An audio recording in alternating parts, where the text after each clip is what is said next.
అందరికీ నమస్తే. నేను మూల Srinivas. Welcome to news 360 special debate. ఇక ఈరోజు టాపిక్ తెలంగాణ కాంగ్రెస్ది ఒక మాట, ఢిల్లీ కాంగ్రెస్ మరో బాటగా మరి చర్చ జరుగుతోంది. ఈ నేపథ్యంలో ఇది ఇప్పుడు ఢిల్లీ గల్లీ రాజకీయాల్లో కూడా అయోమయానికి దారితీస్తుందని చెప్పవచ్చు. ఇక ఓవరాల్గా తెలంగాణ సీఎం రేవంత్ రెడ్డి ఇక ఇటు బీఆర్ఎస్ అటు బీజేపీ పార్టీలపై ఎదురుదాడి చేస్తున్న క్రమంలో సొంత పార్టీలో కొంత అసంబంధిని కూడా మూటగట్టుకుంటున్నారనే ప్రచారం కూడా జరుగుతోంది.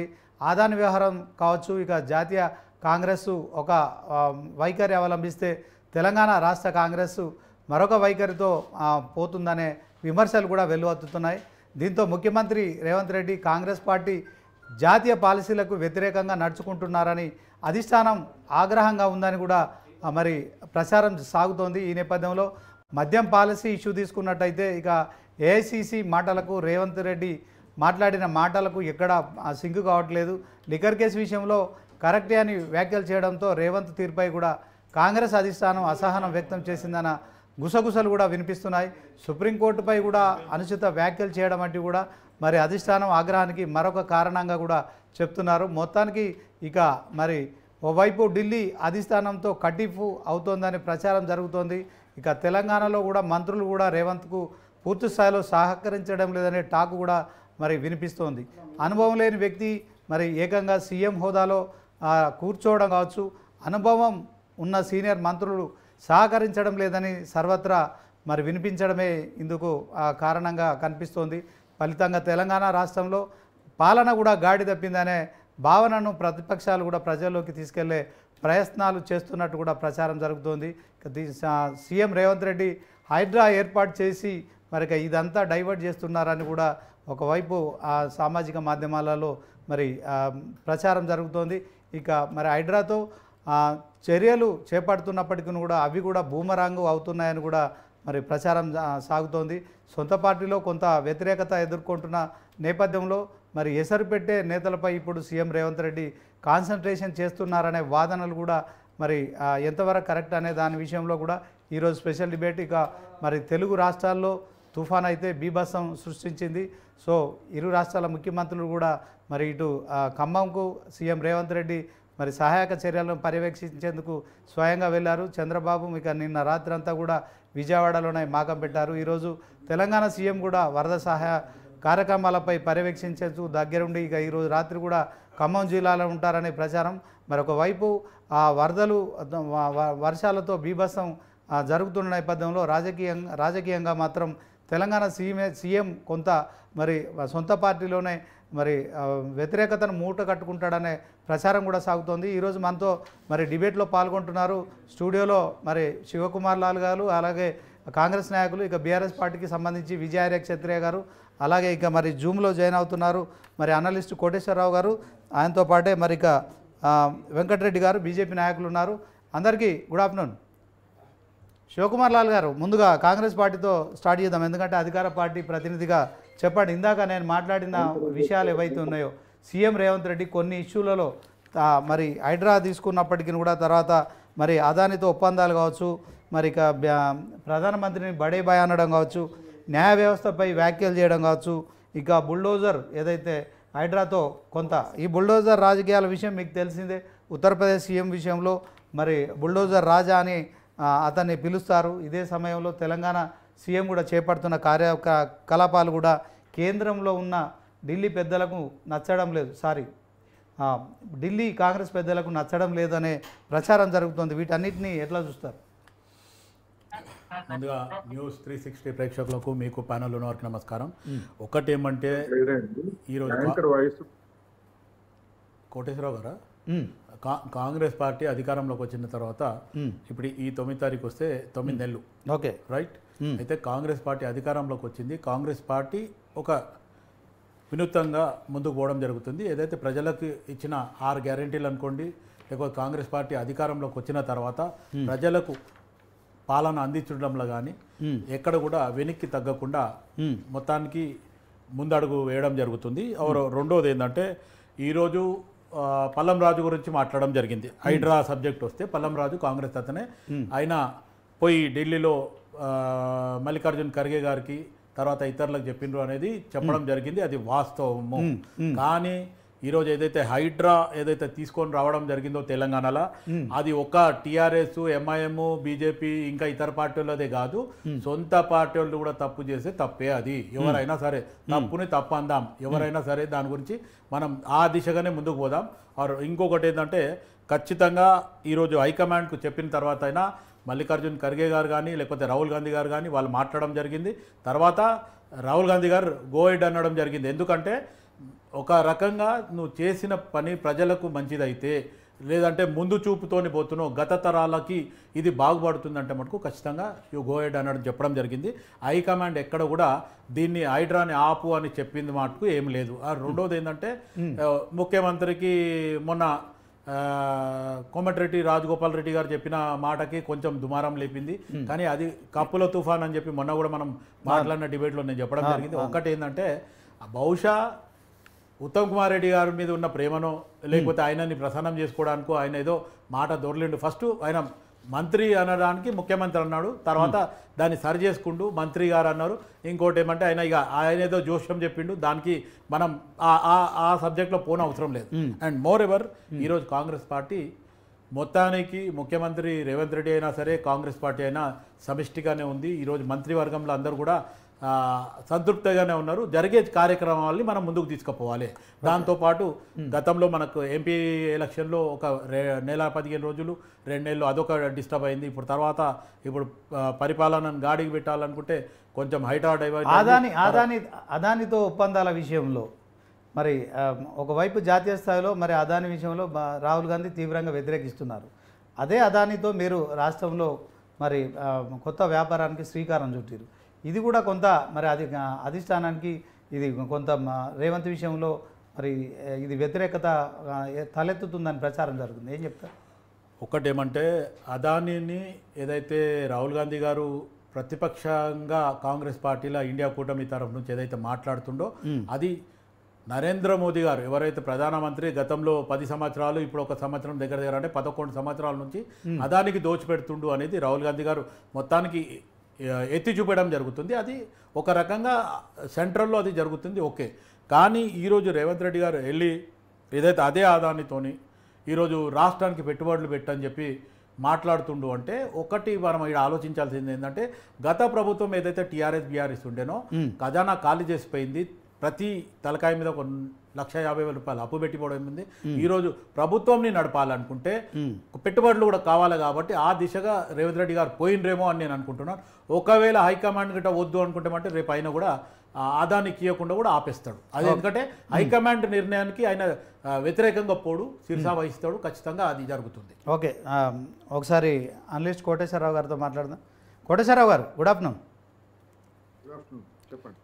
ఇప్పుడు తెలంగాణ సీఎం రేవంత్ రెడ్డి కొంత దూకుడుగా పోతున్నారు. ఇక మరి ఆయన ముఖ్యమంత్రిగా ఆయన పదవి బాధ్యతలు చేపట్టిన తర్వాత మరి రేపు 7వ తారీఖు వస్తే 9 నెలలు పూర్తవుతోంది. ఈ నేపథ్యంలోనే మరి ఒకవైపు ఖజానా ఖాళీగా ఉంది. సో మరి గతంలో ప్రభుత్వం అప్పులు చేసింది. దీంట్లో మరి వాటికి సంబంధించిన మరి వడ్డీలు సర్దడానికే రాష్ట్ర ఆదాయం సరిపోతుంది. వనరులు సమీకరించుకోవాలి ఒకవైపు. ఎట్ ద సేమ్ టైం మరి గతంలో 10 ఏళ్ళు అధికారంలో ఉన్న బీఆర్ఎస్ పార్టీకి తర్వాత కాంగ్రెస్ ప్రభుత్వం వచ్చిన తర్వాత ఏదైతే కొంత కమ్యూనికేషన్ గ్యాప్ అవుతుంది, ఇండస్ట్రియలిస్టులు కావచ్చు, పరిశ్రమలు కావచ్చు, పెట్టుబడులు కావచ్చు, కొంత మరి ఒక స్తబ్దత ఏర్పడుతుంది. ఈ విషయంలో ఆయన 2 సార్లు విదేశీ పర్యటన చేయడం కావచ్చు, తర్వాత ప్రతిరోజు సెక్రటేరియట్కు రావడము మంత్రులతో అధికారులతో ఇదంతా చేస్తున్న క్రమంలో ఇక కొన్ని ఏదైతే వాదనలో ఆదానితో ఒక ఒప్పందం చేసుకునే విషయం కావచ్చు, మరి ప్రధాని నరేంద్ర మోడీని బడే భయ్ అనడం కావచ్చు, తర్వాత నిన్నగాక మొన్న అంటే రీసెంట్గా న్యాయ వ్యవస్థపై కవిత బెయిల్ ఇష్యూలో కూడా ఆయన కామెంట్ చేయడం కావచ్చు, ఇట్లాంటివి. తర్వాత హైడ్రా అనేది ఒకటి కొత్తగా అంటే వీటన్నిటిని డైవర్ట్ చేయడానికే రేవంత్ రెడ్డి ఒక బుల్డోజర్ రాజకీయాలకు తెరలేపిండనే ప్రచారం జరుగుతోంది. వీటన్నిటిని ఎట్లా చూడొచ్చు అంటారు సార్? ఇప్పుడు సామాజిక మాధ్యమాల్లో లేదా ప్రతిపక్ష పార్టీలు అనేక ఆరోపణలు చేయొచ్చు, లేదా అనేక కుట్ర సిద్ధాంతాలని ప్రచారం చేయటం అనేటువంటిది మన అందరికీ తెలిసిందే. అందువలన ఇవాళ తెలంగాణలో జరుగుతున్నటువంటి పరిణామాలు చూస్తే ముఖ్యంగా హైడ్రా అనేటువంటిది ఒక ప్రధానమైనటువంటి చర్చనీయాంశంగా ఉంది. గతంలో అధికారంలో ఉన్నటువంటి వాళ్ళు కానీ లేదా అధికారంలో లేకపోయినా కానీ అధికార నేతలతో ప్రాపకం ఉన్నటువంటి వాళ్ళు చెరువులు కానివ్వండి లేదా ప్రభుత్వ భూములు వీటన్నింటినీ కూడా కబ్జా చేసిందనేటువంటిది వాస్తవం. దానికి ఇవాళ రేవంత్ రెడ్డి గారు కాకపోతే ఇంకొకరు అధికారంలో ఉన్నా లేదా తర్వాత భవిష్యత్తులో అయినా ఎవరైనా అధికారానికి వచ్చినా కానీ ఈ పర్యావరణానికి లేదా వీటికి సంబంధించినటువంటి కేసులు కనుక దాఖలు చేసేట్లయితే అనివార్యంగా వాటన్నింటినీ కూడా కూల్చేయమని కోర్టులే ఆదేశాలు ఇస్తాయి అనేటువంటిది ముందుగా మనం గమనించాలి. 2004 నుంచి సూపర్ టెక్ అనేటువంటి కంపెనీ ఢిల్లీలో కొన్ని వందల కోట్లు పెట్టి కొన్ని వందల ఫ్లాట్లు నిర్మించింది. అది సొంత స్థలంలో నిర్మించింది. అక్కడేమి చెరువులు లేవు, లేకపోతే కుంటలు లేవు, లేదా యమునా నది కూడా లేదు అక్కడ. కానీ తీసుకున్నటువంటి అనుమతులు వేరు, చేసినటువంటి నిర్మాణాలు వేరు. అవి పర్యావరణానికి హాని కలిగించే విధంగా ఉన్నాయనేటువంటి దాంతో కోర్టుకు వెళ్ళారు కొంతమంది. వాటిని నిర్దాక్షిణ్యంగా కూల్చివేయమని చెప్పేసి సుప్రీంకోర్టు ఆదేశించింది. కూల్చివేశారు 2022లో. అదేవిధంగా కేరళలోని క్వశ్చన్ పక్కన మరాదు అనేటువంటి ఒక విలేజ్ లో సముద్రం పక్కనే ఇన్ని మీటర్ల లోపు సముద్ర తీరానికి ఇన్ని మీటర్ల లోపు భవనాలు కట్టకూడదు అనేటువంటి నిబంధనలను ఉల్లంఘించి అక్కడ ఆ రోజు ఇవాళ ఏదైతే హైడ్రాకి కొన్ని గ్రామ పంచాయతీలు అనుమతించాయి, సర్పంచులు అనుమతించారు అని చెప్పేసి చెప్తున్నారు. అట్లాగే క్వశ్చన్ పక్కనే ఉన్నటువంటి విలేజ్ లో గ్రామ పంచాయతీ ఇచ్చినటువంటి అనుమతిని సవాల్ చేస్తే దాన్ని కూడా కూల్చివేయమని, ఒక్కొక్క ఫ్లాట్ విలువ 2 కోట్ల నుంచి 3 కోట్ల వరకు ఉంటుంది, దాన్ని కూడా కూల్చివేయమని చెప్పేసి సుప్రీంకోర్టు చెప్పింది. నిర్దాక్షిణ్యంగా కూల్చివేశారు. అందుకని హైదరాబాద్ లో కూడా ఎవరైనా కోర్టుకు వెళ్ళి ఓపికగా ఆ కోర్టు చుట్టూ కనుక తిరిగితే దశాబ్దాల తరబడి తిరగవచ్చు, కానీ అటువంటి వాటిని కూల్చివేయమనే చెప్తాయి కోర్టులు తప్ప ఏ కోర్టు కూడా ఎక్కడా సమర్థించదు. అందువలన ఇవాళ అనేక మంది అక్రమార్కులు అధికార పార్టీలో కూడా ఉన్నారు, ప్రతిపక్షాల్లో ఉన్నారు కనుక దాని మీద చిలవలు పలవలుగా రకరకాల ఫిర్యాదులు ఇవన్నీ చేయడం సహజమే. ఎవరైనా అధిష్టాన వర్గం ఇప్పుడు హైడ్రాన్ కనుక ఆపేయమని ఈ ఒత్తిడికి లొంగి ఒకవేళ రేవంత్ రెడ్డి గారిని కనుక ఆదేశించేట్లయితే అది ఆత్మహత్యతో సమానం అవుతుంది. ఎందుకు అంటే గతంలో అయ్యప్ప స్వామి అయ్యప్ప సొసైటీ ప్రాంతంలో మాదాపూర్లో హడావుడిగా నిర్మాణాలను కూల్చివేత చేపట్టినటువంటి బీఆర్ఎస్ ప్రభుత్వము దాన్ని మధ్యలో ఆపివేసి ఏ విధంగా అభాస్ పాలైందో లేదా ఎన్ని విమర్శలు పాలైందో మనం తెలిసిందే. అందువల్ల ఇప్పుడు ఈ హైడ్రాన్ కనుక ఏ కారణంతో ఆపేసినా లేకపోతే దాన్ని స్లో చేసినా కానీ కాంగ్రెస్ అభాస్ పాలు కావటం ఖాయం. అభాస్ పాలైన తర్వాత కాంగ్రెస్ అభాస్ పాలైన తర్వాత రేవంత్ రెడ్డి గారిని వ్యతిరేకించేటువంటి నాయకులు కూడా ఆ గాలిలో కొట్టుకుపోతారు తప్ప వాళ్ళకి కూడా అదనంగా వచ్చేది ఏమి ఉండదు. అందుకని ఈ హైడ్రా విషయం అది. ఇక అదానీ దానికి సంబంధించి వచ్చేసరికి అదానీ దగ్గర నుంచి అదానీ కంపెనీలని కాంగ్రెస్ పాలిత రాష్ట్రాల్లో పెట్టుబడులు పెట్టద్దు లేదా పరిశ్రమలు పెట్టద్దు అని అధిష్టాన వర్గం ఇంతవరకు ఎక్కడ నిర్ణయం చేయలేదు. అదానీ కంపెనీ పెట్టుబడులు వేరు, అదానీ కంపెనీలు పెట్టుబడులను పెట్టిన చోట కానీ లేదా సూట్ కేస్ కంపెనీలు పెట్టి అక్రమాలకు పాల్పడటం వేరు. అదానీ కంపెనీ అక్రమాలకు పాల్పడినటువంటి దాని మీద హిండెన్బర్గ్ ఇచ్చినటువంటి నివేదికని నిగ్గు తేల్చమన్నారు. అది నిగ్గు తేల్చమని ఒక్క కాంగ్రెసే కాదుగా, లెఫ్ట్ పార్టీలు అనేక పార్టీలు కూడా డిమాండ్ చేశాయి పార్లమెంట్లోనూ బయట.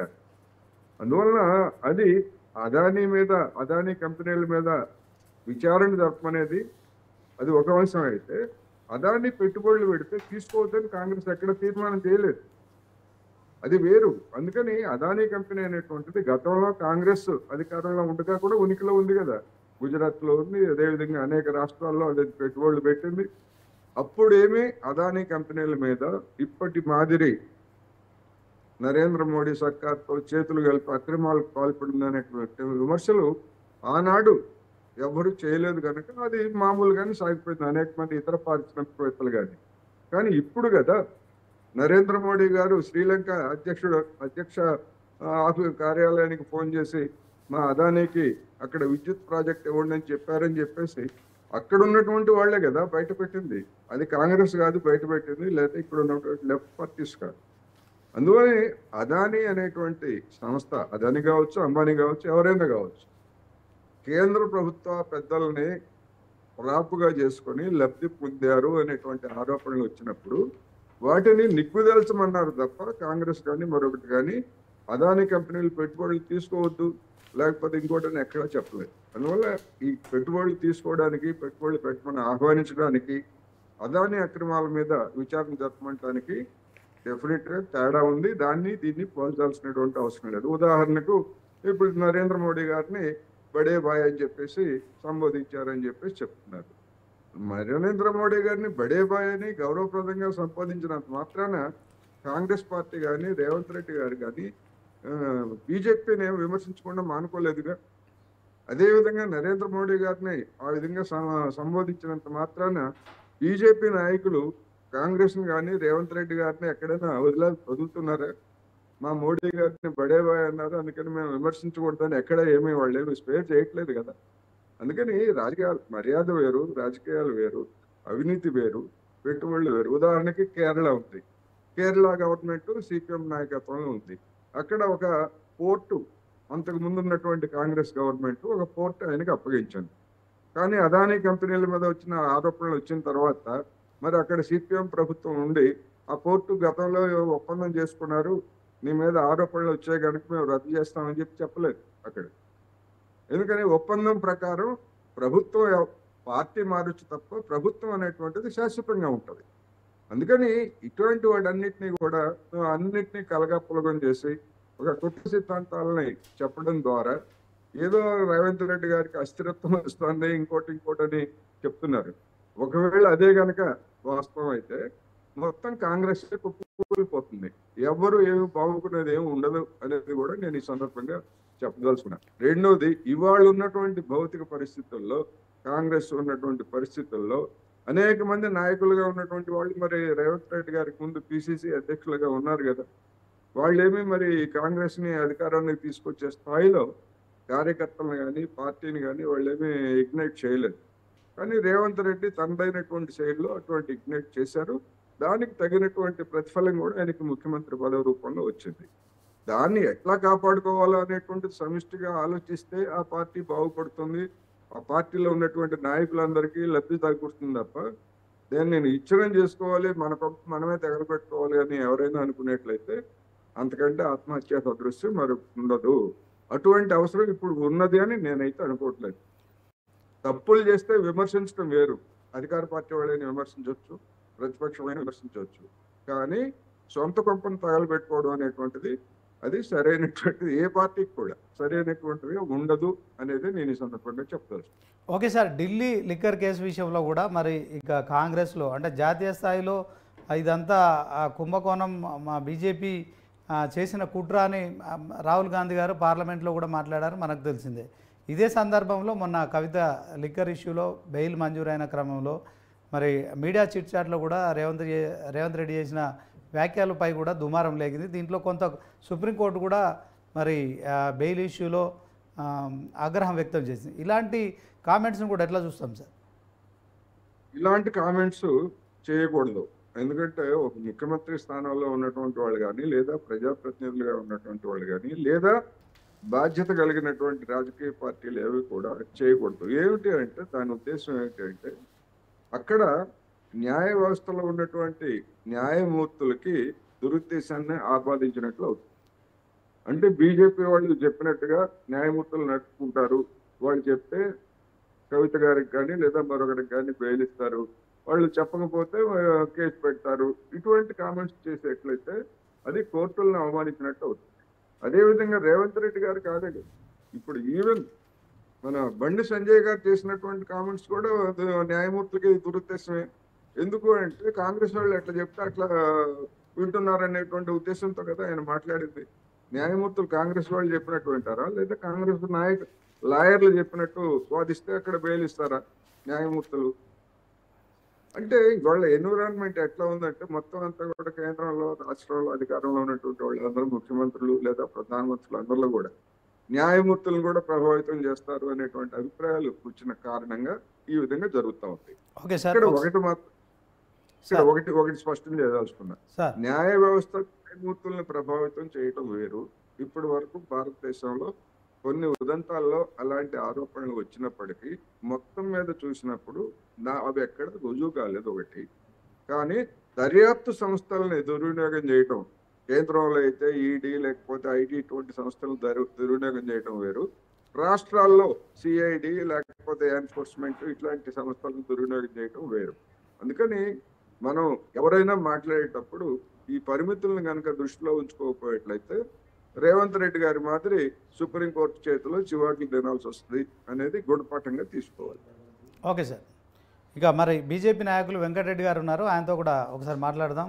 మరి బీజేపీ నాయకులు మరి చెప్పండి, బీజేపీ మీ మహేశ్వర్ రెడ్డి చేసిన ఏదైతే పొంగులేటి శ్రీనివాసరెడ్డిది తెలంగాణలో డీకే శివకుమార్ పాత్ర, తర్వాత ముఖ్యమంత్రి ఆయనే అని చెప్పడం కావచ్చు, తర్వాత మరి రేవంత్ రెడ్డి కూడా హైడ్రాలో కొంత తనకు ఎవరైతే ఎసరు పెడుతున్నారో వాళ్ళను ఏదైతే కట్టడి చేసే కార్యక్రమంలోనే హైడ్రా బుల్డోజర్లను ప్రయోగిస్తున్నాడని చేసిన కామెంట్స్ను ఎట్లా చూస్తారండి వెంకటరెడ్డి గారు? ఇప్పుడు లైవ్ లో ఉన్న మిత్రులందరూ కూడా నమస్తే. శ్రీనివాస్ గారు, ఇప్పుడు పెద్దలు కోటేశ్వరరావు గారు చెప్పినట్టుగా మీడియాలో, ముఖ్యంగా సోషల్ మీడియాలో చాలా విషయాల గురించి చర్చ, ఊహాజనితమైన చర్చలు అనేటువంటిది సహజంగా రావడం అనేటువంటిది జరుగుతున్నటువంటిది. ఇప్పుడు రేవంత్ రెడ్డి గారి మారుస్తారా, రేవంత్ రెడ్డి గారికి అభద్రతా భావం ఉందా అనేటువంటి చర్చ రకరకాలుగా మనకు ఆయన పదవి బాధ్యతలు స్వీకరించి నుంచి కూడా ఇదే పద్ధతి ఉంటుంది. ఎందుకంటే కాంగ్రెస్ లో గతంలో ఒక 50 ఏళ్ల కాంగ్రెస్, 60 ఏళ్ల కాంగ్రెస్ రాష్ట్రాల ముఖ్యమంత్రుల నియామకము, పిసిసి ప్రెసిడెంట్ల నియామకం, వీని మనం ఒక నిశ్చిత విశ్లేషణ చేసినప్పుడు అక్కడ ఢిల్లీలో విమానం ఎక్కి హైదరాబాద్లో దిగేటప్పటికే మారిపోయిన ముఖ్యమంత్రులు, మారిపోయిన పిసిసి ప్రెసిడెంట్లు చూశాం. కాబట్టి ఆ అనుమానాలను కొంత అన్వయించి ఇప్పుడు ఇది కూడా జరుగుతుంది. ఎందుకంటే రేవంత్ రెడ్డి గారు వేరే పార్టీ నుంచి వచ్చినారు, కాంగ్రెస్ లో ఉండేటువంటి ఉద్దండులంతా ఉన్నారు. ఎవరు అంటే ఇప్పుడు కోటేశ్వర గారు చెప్పినట్టుగా కాంగ్రెస్ ను ముందుకు తీసుకుపోయేటువంటి శక్తి సామర్థ్యాలు ఉన్నటువంటి ఏకైక వ్యక్తి ఆ మాటల మరాఠా మంత్రి రేవంత్ రెడ్డి గారు. కాబట్టి ఆయనకు అవకాశం దొరికింది తప్ప, లేకపోతే కాంగ్రెస్ వాళ్ళు రేవంత్ రెడ్డి గారికి ముఖ్యమంత్రి స్థానం ఇస్తారు అని చెప్పి నేను ఎవరు అందరం అనుకున్నదే. ఇది కొత్త విషయం కాదు, చాలా రోజు పేపర్ చదివే వాళ్ళకు కూడా ఉన్నట్టు ఒక అభిప్రాయం, దాంట్లో ఏం సందేహం లేదు. కాబట్టి రేవంత్ రెడ్డి గారికి కావాల్సింది ముఖ్యమంత్రి పదవి, ఈ రాష్ట్రాన్ని ఏలాలనేటువంటిది ఆయనకు ఉండేది ఏకైక లక్ష్యము. కాంగ్రెస్ తో ఆయనకు ఉండేటువంటి సంబంధాలు చాలా తక్కువే. అయితే ఆ మంత్రులు, సీనియర్ మంత్రులు అయితే ఒక 4-5 ముఖ్యమంత్రికి పోటీ పడేటువంటి వాళ్ళు ఉన్నారో వాళ్ళందరికీ కూడా కీలకమైన మంత్రులు ఇచ్చినారు, వాళ్ళు అడిగిన మంత్రులు ఇచ్చినారు, వాళ్ళకి చాలా గౌరవంగా ఇస్తున్నారు, వాళ్ళ పేర్లు పెట్టి ప్రేమతో పిలుస్తున్నాడు. ఎందుకంటే ఆయనకు తెలుసు వీళ్ళని ఎట్లా మేనేజ్ చేయాలనేటువంటిది. వీళ్ళకి కావాల్సింది చాలా కాలం తర్వాత పదవిలోకి వచ్చినారు కాబట్టి వీళ్ళకి కావాల్సినటువంటి అవన్నీ కూడా ఇక స్టార్ట్ అవుతాయి. కాంగ్రెస్ కు ఉండేటువంటి సహజ సిద్ధమైనటువంటి, నేను కొత్తగా ఏం చెప్పడం లేదు, ఏవైతే ఉన్నాయో అవినీతి కానీ, ఇతరత్ర కానీ, వ్యక్తిగత ప్రయోజనాలు కానీ, ఆ పార్టీలో ఉండేటువంటి బ్లడ్ గ్రూప్ లో ఉండేటువంటిది, కొత్తగా ఏం లేదు, అన్ని రాష్ట్రాల్లో ఉండేటువంటిది. అందుకే వాళ్ళ 3 రాష్ట్రాలకు అది పరిమితం కావడం జరిగినటువంటి పరిస్థితి ఉంది. కాబట్టి ఇవాళ రేవంత్ రెడ్డి గారి ఆదానికి సంబంధించిన విషయం కానీ, రాహుల్ గాంధీ గారు బహుశా భారత రాజకీయాల్లో నేను గమనించినంత వరకు, 50 ఏళ్ళుగా గమనించినంత వరకు, ఒక భారత ప్రధానమంత్రి అవుతాననేటువంటి ఒక వ్యక్తి ఒక పారిశ్రామికవేత్తని కేంద్రంగా విమర్శలు చేయడం అనేటువంటిది చాలా విచిత్రంగా ఉంటుంది. ఇప్పుడు ఒక పారిశ్రామికవేత్త, ఇప్పుడు కాంగ్రెస్ కాలం నుంచి నెహ్రూ గారి దగ్గర నుంచి మనం చూడడం జరిగినట్టయితే టాటాసు, బిర్లాసు, మఫతలాల్సు, గోయంకాసు, రకరకాల పెద్ద పెద్ద పారిశ్రామికవేత్తలు ఎదిగినటువంటి సందర్భం చూసాము. అంబానీ వరకు కూడా మనం చూడడం జరిగినటువంటిది. కాకపోతే ఒక పారిశ్రామిక విధానం అనేటువంటిది కేంద్ర ప్రభుత్వం అనుసరించేటువంటి అమలు చేసేటువంటి దాంట్లో అనేక మంది పారిశ్రామికవేత్తలు పైకి వస్తారు, లాభాలు వస్తాయి, అవకాశాలను వాడుకుంటారు, వస్తారు. ఇప్పుడు ఈనాడు రామోజీరావు గారు ఉన్నాడు, మీడియా రంగంలో చాలా సంచలనాలు సృష్టించినటువంటి వ్యక్తి. ఇప్పుడు ఆ వ్యక్తిని విమర్శించడం అనేటువంటిది రాహుల్ గాంధీ గారు ప్రతి వారానికి 2 సార్లు ఆదాయానికి మొత్తం దోచిపెడుతుంది దేశంలో అనేటువంటి దాని స్థాయికి తగినటువంటి అంశం కాదు. ఏదైనా ఉన్నట్టయితే చెప్పాలా. ఎంతసేపు హిడెన్బర్గ్ గురించి సుప్రీంకోర్టు జడ్జిమెంట్ ఇచ్చింది, దాన్ని లెక్కలోకి తీసుకోవాల్సినటువంటి అవసరం లేదు. ఇప్పుడు హిడెన్బర్గ్ సుప్రీంకోర్టు నుంచి తీసుకుంటారా కేంద్ర ప్రభుత్వం, భారత ప్రజలు? హిడెన్బర్గ్ ఎవరో రాజకీయాలు అనేక రకాల వ్యవహారాలు నడుస్తున్నాయి అక్కడ అంతర్గతంగా. దేశాన్ని అప్రతిష్ట పాలు చేయడానికి అనేక శక్తులు, బయట మీడియా శక్తులు కానీ, రాజకీయ శక్తులు కానీ. ఎందుకంటే ఇవాళ భారతదేశం ఒక 5వ స్థానంలోకి వచ్చింది ఆర్థిక వ్యవస్థలో. అతి త్వరలో 3వ స్థానానికి వస్తుంది అనేటువంటి దాన్ని పాశ్చాత్య దేశాలు భరించవు. వీటన్నిటి దృష్టిలో పెట్టుకొని అక్కడేదో వచ్చింది వార్త అనేటువంటి దాని కింద కాదు కదా.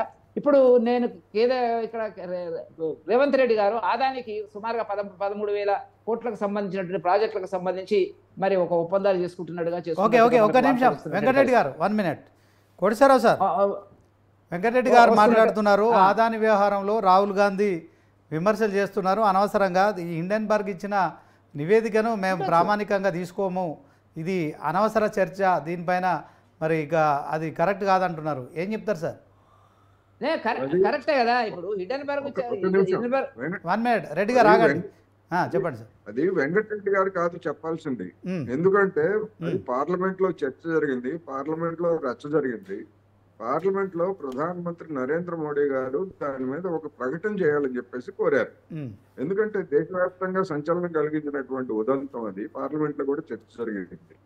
ఇప్పుడు ఒకవేళ అదానీ తప్పు చేయలేదు, లేదా అదానీకి అట్లాంటి సూట్ కేస్ కంపెనీలు ఏమీ లేవు అనేటువంటి మాట ప్రధానమంత్రి గారు పార్లమెంట్ లో చెప్పాలి కదా. ఎందుకని మాట్లాడలేదు? అది కదా సమస్య. రాహుల్ గాంధీ గారు ఏం ఆరోపణ చేశారు, అందులో వాస్తవం ఏంటి అవాస్తవం ఏంటి అనేటువంటిది రాహుల్ గాంధీని కావాలంటే ఎవరైనా విమర్శించుకోవచ్చు. ప్రతిపక్ష నేతగా ఆయన రాహుల్ గాంధీ గారు ఆయన పార్లమెంట్ లో లేవనెత్తిన ప్రశ్నలకు బీజేపీ ఇంతవరకు సమాధానం చెప్పలేదు, అంతే కదా సార్? ఇప్పుడు ఒకటి అందులో రాహుల్ గాంధీ పర్సనల్ కాదు, అందులో రాహుల్ గాంధీ కాదండి, వామపక్షాలు కూడా విమర్శించాయి, మిగతా పార్టీలు కూడా విమర్శించాయి. ఒక రాహుల్ గాంధీని ఎందుకని మనం టార్గెట్ చేసుకోవాలి? నేను అనేది ఆ వచ్చినటువంటి దాని మీద సుప్రీంకోర్టుకి వెళ్ళింది, సెబీలో చర్చ జరిగింది. ఇంత చర్చ జరిగిన తర్వాత పార్లమెంట్ లో ప్రధానమంత్రి నరేంద్ర మోడీ గారు నోరు విప్పి అదానీ గొప్ప దేశభక్తుడైన పారిశ్రామికవేత్త, ఆయన ఎలాంటి అక్రమాలకు పాల్పడలేదు, ఆయన చేసినంత సక్రమమే, అదన్నా చెప్పమనండి. అది కూడా చెప్పలేదు కదా. ఏమంటారు వెంకటరెడ్డి గారు? మాట్లాడండి. ఇప్పుడు ఒకటి శ్రీనివాస్ గారు, అదాని గురించి చర్చ పార్లమెంట్ లో జరిగినప్పుడు తగిన సంబంధిత శాఖకు సంబంధించినటువంటి మంత్రులు సమాధానం చెప్పడం జరిగింది. ప్రధాని మోడీ చెప్పాలా ఆయనే చెప్పాలా అనేటువంటిది పార్లమెంటరీ సాంప్రదాయాల్లో ఇక్కడ లేదండి. ఇప్పుడు మీరు చర్చ నేను చెప్పదలుచుకుంది ఏంటంటే, పనికిమాలిన చర్చలు పెట్టి పార్లమెంట్ లో అటువంటి వాటికి ప్రధాని మోదీ గారు సమాధానం ఇవ్వరు అనేటువంటిది ఒక సంకేతం. అది మీరు లేచి ఆయన గురించి మాట్లాడండి, మీరు జవాబు చెప్పండి. ఇది రేవంత్ రెడ్డి గారు అట్లా మాట్లాడుతుంటాడు. ఇక్కడ ఏంటంటే ప్రధానమంత్రి చెప్పాలి సమాధానం అంటే, ఎవరు చెప్పాలో వాళ్ళు సమాధానం చెప్తారండి. అంతేగాని దానికి సంబంధించినటువంటి అంశాల గురించి అదే పద్ధతి లోపల మాట్లాడడం అనేటువంటిది గొప్ప విషయం. ఇప్పుడు వినండి, రాహుల్ గాంధీ గారు బ్రిటిష్ పార్లమెంట్ లో విన్నప్పుడు దేశ అప్రతిష్టగా వచ్చేటువంటి పద్ధతి లోపల దేశాన్ని గురించి మాట్లాడడం జరిగింది, అంతర్గత విషయాల గురించి మాట్లాడడం జరిగింది. ఇదానంటే వీళ్ళనంటే భారత ప్రధానమంత్రి అయ్యేటువంటి వాళ్ళు అదాని అనేటువంటి ఒక పారిశ్రామికవేత్త, రాజకీయాలకు ఎందుకు లాగుతున్నారు? అతనికి ఇచ్చేటువంటి లైసెన్సులు, అతను ఎదిగిన మాట వాస్తవము. ఎట్లా ఎదుగుతారు? చాలా సందర్భాలు చాలా ఎదుగుతారు. నేను చెప్పాను కదా ఇంతకుముందు, రామోజీరావు గారు మొత్తం మీడియాలో దేశంలో ఒక స్థానాన్ని సంపాదించుకున్న పరిస్థితి. దాని వెనకాల అది ఉందా ఇది ఉందా అనేటువంటి చర్చ అంటే ఎన్టీ రామారావు కాబట్టి వల్ల ఏది దొరకకపోతే ఆదాని మొత్తం దేశంలో నలుగురు మాత్రమే ఉన్నారు, నలుగురు మాత్రమే పాలిస్తున్నారు అనేటువంటిది రాహుల్ గాంధీ గారు మాట్లాడుతున్నటువంటిది ప్రజలకు పోలే, ఏం జరగలేదు. ఇప్పుడు జరిగినటువంటి దానికి ఉన్నట్టయితే సమాధానం చెప్తారు. ప్రధానమంత్రి చెప్పాలని ఏముందండి సమాధానం? వెంకటరెడ్డి గారు సార్, ఇది పార్లమెంటులో ప్రధాని జవాబు చెప్పాల్సిన అవసరం లేదు. రాహుల్ గాంధీ కానీ ప్రతిపక్షాలు చేసిన విమర్శలకు హిండెన్బర్గ్ ఇష్యూ కావచ్చు, అదాని విషయంలో చెప్పాల్సిన అవసరం లేదని వెంకటరెడ్డి గారు అంటున్నారు. కరెక్టేనా సార్? మంత్రులు చెప్పారు కదండి, అది అవకాశవాదం తప్ప, అది అవకాశవాదం తప్ప రాజనీతిజ్ఞుడు లేదా రాజధర్మం కాదు. అనేక విషయాల మీద మరి ఎందుకు మాట్లాడుతున్నారు? అనేక విషయాలు అంతకంటే ఇప్పుడు ఉదాహరణకి నరేంద్ర మోడీ గారి మీద శ్రీలంకలోనే ఒక తీవ్రమైనటువంటి ఆరోపణ చేశారు. నరేంద్ర మోడీ గారు స్వయంగా ఫోన్ చేసి అదానికి ప్రాజెక్ట్ అప్పగించమని, అప్పుడు కూడా మాట్లాడలేదు. అంటే ఏంటి? కోటేశ్వరరావు గారు శ్రీలంకకు ఫోన్ చేసినారు, అదాని మొత్తం దోచిపెడుతున్నాడు అనేటువంటి మాటలు ఏదైతున్నదో, ఈ అంటే ఒక స్థాయి ప్రధానమంత్రి కావాల్సిన వ్యక్తి స్థాయి దిగజారి మాట్లాడినప్పుడు ఆ స్థాయికి ప్రధానమంత్రి గారు దిగజారేటువంటి పరిస్థితుల్లో లేరు అనేటువంటిది కూడా గుర్తుంచుకోవాల్సినటువంటిది. ఆయన మూడాధారము ఆయన ఉంది అనేటువంటి నాయకుడు అయితే ఆయనే చెప్పాలని లేదు కదా, ఆయన చెప్పాలని లేదు కదా సమాధానం. సంబంధిత మంత్రులు చెప్తారు సమాధానం. అవును చెప్పాలని లేదు కదా మీరెవరు రాహుల్ గాంధీ ఎవరు? మీరే సమాధానం చెప్పాలని చెప్పాలని లేదని ఎక్కడుంది? చెప్పాలని లేదు, ఇష్టము చెప్పాలని లేదని ఏం లేదు. దానికి వెంకటరెడ్డి గారు, ప్రతిపక్ష నాయకుడు మాట్లాడినప్పుడు ప్రధానమంత్రి ఖచ్చితంగా ఆన్సర్ ఇవ్వాలి. శివకుమార్ లాల్ గారు, మరి ఇక విజయార క్షత్రియ గారు, మొత్తానికైతే తెలంగాణ రాష్ట్ర కాంగ్రెస్ ఒక దారి, తర్వాత జాతీయ కాంగ్రెస్ మరొక దారి. సో దీంట్లో బీజేపీ సంబంధించిన నాయకులు మాట్లాడిన మాటలు కావచ్చు, అలాగే అనలిస్ట్ కోటేశ్వరరావు గారు మాట్లాడిన మాటలు కూడా విన్నారు. సో ఈ ప్రచారం జరుగుతున్న నేపథ్యంలో తెలంగాణ కాంగ్రెస్ అదానితో చేసుకున్న ఒప్పందాల విషయంలో కావచ్చు, నరేంద్ర మోడీని బడే బాయ్ అనడం కావచ్చు, న్యాయ వ్యవస్థపై వ్యాఖ్యలు చేయడం కావచ్చు, మరి తెలంగాణలో ఉత్తరప్రదేశ్ తరహా బుల్డోజర్ రాజకీయాలు చేయడం. చెప్పండి, బీఆర్ఎస్ పార్టీ నాయకులుగా ఏం చెప్తారు చెప్పండి. ఇప్పుడు మేము ఏం చెప్పిన రాజకీయాలు నాకు ఏం చెప్పాలి సార్? మీరు మాట్లాడుతూనే ఉండండి. కాంగ్రెస్ వాళ్ళు ప్రచారం జరుగుతుంది. ఇప్పుడు రేవంత్ రెడ్డి దగ్గర అసలు ఏమన్నా మాస్టర్ ప్లాన్ ఉంటేనేమో దానికి ఒక పద్ధతి పాడు ఉంటే దాని ప్రకారంగా నడుస్తారు. పరిపాలన అనేది ఎప్పుడు కూడా సైలెంట్ మోడ్లో జరగాల్సిన అవసరం ఉంటుంది. ప్రజలను నానా ఇబ్బందుల పాలు చేస్తూ రోజు ఒక సినిమా చూపెడుతూ వాళ్ళని ప్రశాంత చిత్తంతో పని చేసుకొనియకుండా జీవితాలను గడపనీయకుండా అలాంటి పరిస్థితులలో పరిపాలన నడుస్తూ ఉంది. 9 నెలలు కావస్తుంది, రన్నింగ్లో ఉంది. 8 నెలలు అయిపోయింది. ఏ ప్రభుత్వానికైనా ఒక 3 నెలలు 4 నెలలు అటు ఇటు. సరే ఎలక్షన్స్ వచ్చినాయి కాబట్టి అనుకున్నా కూడా మీరు 10 ఏళ్ళు టైం తీసుకున్నారు కదా, మరి మీరు 10 సంవత్సరాలు టైం తీసుకున్నారు. మా ప్రభుత్వం వచ్చింది అని చెప్పుకున్నారు కదా, వాళ్ళకు కూడా అవకాశం ఇవ్వాలి. మేము ఏమంటున్నామంటే మేము 10 ఏళ్ళు టైం తీసుకున్నా కూడా మరి ఒక 2 బస్సులు కట్టియమంటే కేసీఆర్ గారు చెప్పి 2 బస్సులు కట్టిస్తా. జర్నలిస్టులు రండి, మరి కాంగ్రెస్ వాళ్ళు, బీజేపీ వాళ్ళు, పెద్దలందరూ రండి. అసలు అభివృద్ధి జరిగిందా లేదా? మేము పేపర్ ఇట్లా పెట్టి ఇగో పలాంది దీన్ని ఎన్ని కోట్లు అయినాయి, ఇగో పని చూడండి అని చూపెడతాం. అంటారా? అంతేనా? పాలన ఇప్పుడు మేము చేసిన పాలనలో కనీసము వాళ్ళు 8 నెలలు 9 నెలల కాలం వస్తుంది, వాళ్ళు చదువుకోలేకపోతున్నారండి. ఈరోజు నిన్న కాక మొన్న మళ్ళీ కొత్త ముచ్చట ఏమొచ్చింది, రేవంత్ రెడ్డి గారిని తీసేస్తున్నారట. ఇక చెప్పండి మరి మీరు, ప్రజలు ఏముంటుంది? ఉత్సుకత, ఒక ఉత్సుకత ఉంటుంది. మేమేమంటున్నామంటే ఇప్పుడు మా శివలాల్ గారు ఉన్నారు, పాపం ఎప్పటి నుంచో ఒక పీజేఆర్ కాలం నుండి ఆయన కష్టపడతా ఉన్నాడు. ఆయన కనీసం ఒక ఎమ్మెల్సీ, ఒక పెద్ద పదవి, ఒక చైర్మన్, ఒక కార్పొరేషన్ చైర్మన్ ఇయ్యలేనటువంటి ఈ కాంగ్రెస్ పార్టీలో కార్యకర్తలు మరి ఎందుకు అట్లా అది చేస్తారో మాకు అర్థం కాదు. ఇప్పుడు రాజశేఖర రెడ్డి గారితో చాలా పోస్టులు ఉన్నాయి ఆయనకి, ఏదో రాజశేఖర రెడ్డి గారితో మంచి సంబంధాలు ఉన్నాయి, పీజేఆర్ గారితో సంబంధాలు, ఇప్పుడు రేవంత్ రెడ్డి గారితో కూడా మంచి సంబంధాలు ఉన్నాయి. ఇలాంటి నాయకులు ఎవరన్నా అయితే పేదోళ్ళ కోసం పట్టించుకుంటారు, హైదరాబాద్ కోసం పట్టించుకుంటారు, ఎవరెవరికో పదవులు ఇచ్చుకుంటా తన వర్గాన్ని పెంపొందించుకుంటా పోతే అది రాజకీయం అనేది కాదు. నిజంగా కష్టపడ్డ కార్యకర్తలకు ఇవ్వాల్సిన అవసరం ఉంది. అయితే శివలాల్ యాదవ్ గారికి ఇస్తారని మా రేవంత్ రెడ్డి గారికి మీ టీవీ పక్షాన, ప్రజల పక్షాన మేము వేడుకుంటున్నాం. ఎందుకంటే ఒక నిజాయితీ పరుడని. ఇకపోతే ఈరోజు 2 సందర్భాలు ఉన్నాయి. ఒక సందర్భం వచ్చి మరి రాజశేఖర రెడ్డి గారి జరిగింది, దుర్మరణం జరిగిన రోజు కాబట్టి ఆయనకు మేము పార్టీ తరఫున సంతాపం తెలియజేస్తా ఉన్నాం. ఎందుకనంటే సరే చెడో మా ఛానల్ తరపున కూడా అందరం కలిసి సంతాపం తెలియజేస్తాం. గొప్ప నాయకుడు ఆయన. సరే ఎప్పుడో 1960లో పొడిబడి ఉన్నటువంటి ఏదైతే గోదావరి జలాలను ఇక్కడ హైదరాబాద్కు తరలించాలనే ఏదైతే ఆలోచన ఉండిందో దాన్ని ఆచరణలో కనీసం పెట్టినటువంటి నాయకుడు కాబట్టి జలయజ్ఞం మా కేసీఆర్ గారు, ఆ పేరు కూడా కేసీఆర్ గారు పెట్టారు. అదే వచ్చిన పంచాయతీ. అందుకే మెదడేమో మాది, ఇక మరి పేరేమో వాళ్ళది ఉన్నది. కాబట్టి ఈరోజు రాష్ట్రం విషయం మర్చిపోతున్నారు. కేసీఆర్ కంటే ముఖ్యమంత్రి అయింది ముందు వైఎస్ రాజశేఖర రెడ్డి గారే. జలయజ్ఞం మొదలుపెట్టింది ఆయన. సార్ జలయజ్ఞము 1999లో కరువు కాటకాలు ఉన్న క్రమంలో తెలుగుదేశం ప్రభుత్వంలో 1999 మేనిఫెస్టోలో జలయజ్ఞం అనేది ఉంటుంది, చూడండి. అది కేసీఆర్ గారు రాసిన మేనిఫెస్టో. శ్రీనివాస్ గారు, రాజశేఖర రెడ్డి పీరియడ్ ఏమో జలయజ్ఞం జరిగింది, కేసీఆర్ పీరియడ్ ఏమో ధనయజ్ఞం జరిగింది.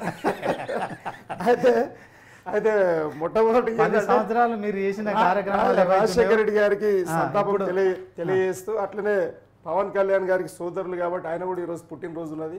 ఆయన కూడా మేము పార్టీ తరఫున జన్మదిన శుభాకాంక్షలు. Pawan Kalyan AP deputy CM గారికి న్యూస్ 360 ఆంధ్రప్రదేశ్ చంద్రబాబు నాయుడు గారి దగ్గర పక్కకి తప్పించి మరి జనసేన అధ్యక్షుడు అయి ఉండి డిప్యూటీ సీఎం అయి ఉండి ఆయన కంటే మెరుగ్గా సేవలు చేయాలని కోరుకుంటున్నాం. అయితే ఇది ఎట్లా ఉన్నదంటే సార్, ఇది మొదాని రేవాచా బంధు అనేది ఉన్నది ఇక్కడ పంచాయతీ. మొదాని రేవాచా అంటే ఏంది అని అంటే మోదీ, తర్వాత అదాని, రేవంత్, చంద్రబాబు నాయుడు పంచాయతీ ఉంది. ఇది బంధనాచ్ అన్నట్టు ఇది మన సంస్కృతంలో పంచాయతీ ఇట్లుంది. ఇది ప్రజలకేమో అర్థం కాదు. ఏమని అంటేనేమో అబ్బాయి అమ్మ రోజాలుగా ప్రతిపక్ష పార్టీలు మాట్లాడుతున్నాయి అంట. మీరు చూడండి, రాజీవ్ గాంధీ ఫ్యామిలీ ఏదైతే ఉన్నారో, రాహుల్ గాంధీ ఎవరైతే ఉన్నారో, రాహుల్ గాంధీ ఏమో పోరాటం చేస్తారు అదాని మీద.